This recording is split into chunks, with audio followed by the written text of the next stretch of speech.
Foda-se, foda-se, foda-se. O que é que foi isto? É uma espécie de balido. É como se uma cabra, chateada da vida, decidisse pronunciar um foda-se. E o porquê deste foda-se? Primeiro que tudo, acho que perdi o meu único ouvinte. Estou inclinado para essa opinião. Terá pensado, essa pessoa que cometeu, teve a coragem de ouvir religiosamente este podcast, mas terá atingido o limite. Pensou, eu não estou para isto. Estou farto de aturar as tuas baboseiras, as tuas parvoices graúdas, esta insipidez infinita. Atingi o meu limite. Não podes fazer de conta que és uma cabra irritada e que estás a dizer foda-se. É o limite. Se for isso, eu perdoo essa pessoa. Podes ir à tua vida. E o porquê deste foda-se? O que é que motivou este foda-se? Comprei o expresso e não estava à espera do preço. 4 paus.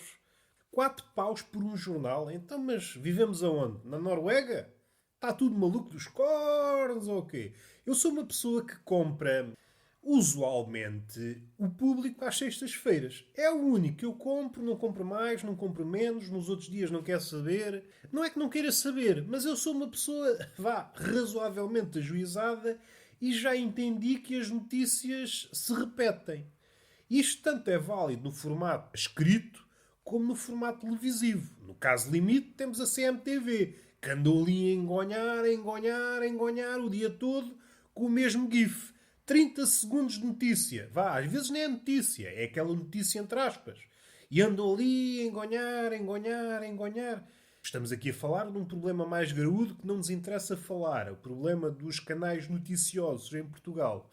Volta e meia, para não dizer sempre, os canais generalistas, a quando dos telejornais, vêm-se à rasca para fazerem 30 minutos de notícias novas todos os dias. Às vezes é repetições. Às vezes o Jornal da Noite é a repetição do Jornal do Meio-Dia e vice-versa, que às vezes são viajantes no tempo. E depois fazem canais de notícias que estão sempre a dar notícias. Que é mesmo assim. Canais de notícias estão aqui a dar notícias. E depois há só duas fugas.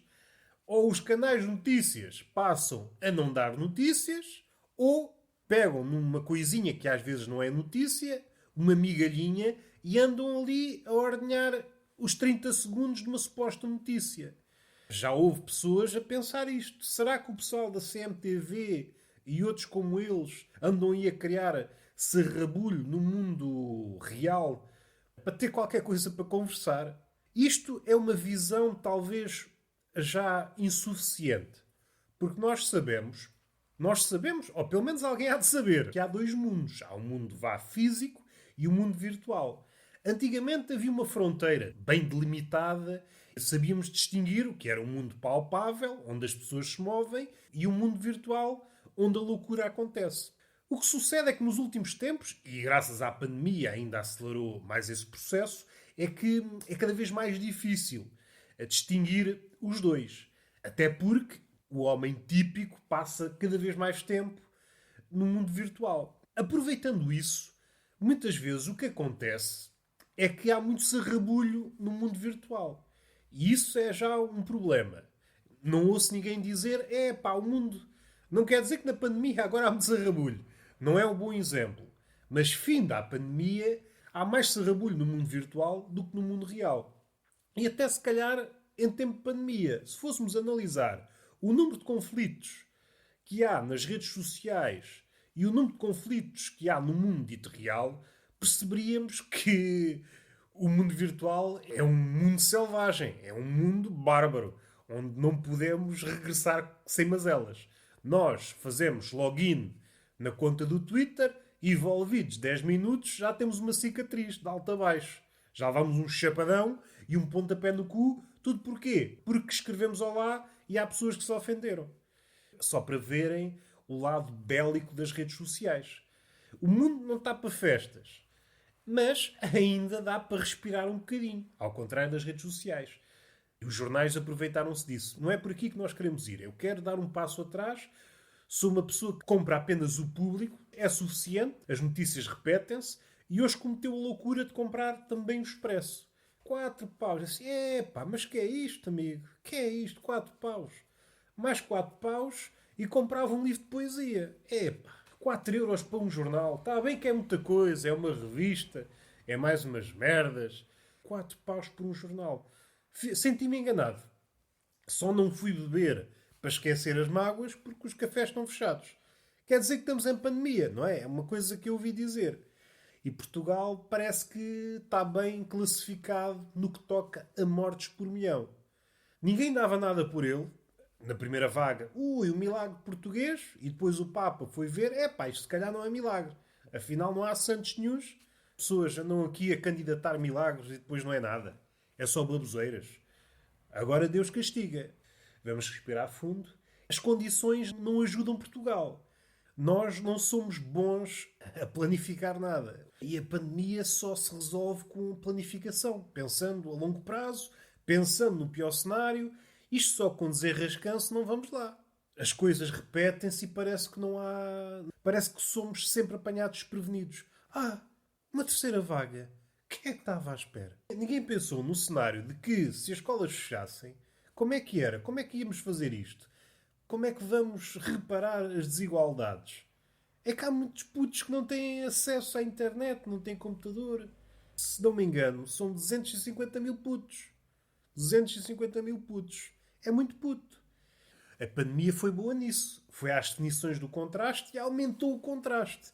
Agora vemos ainda mais claramente a diferença. A diferença que faz ter dinheiro ou não ter, ter privilégios ou não ter.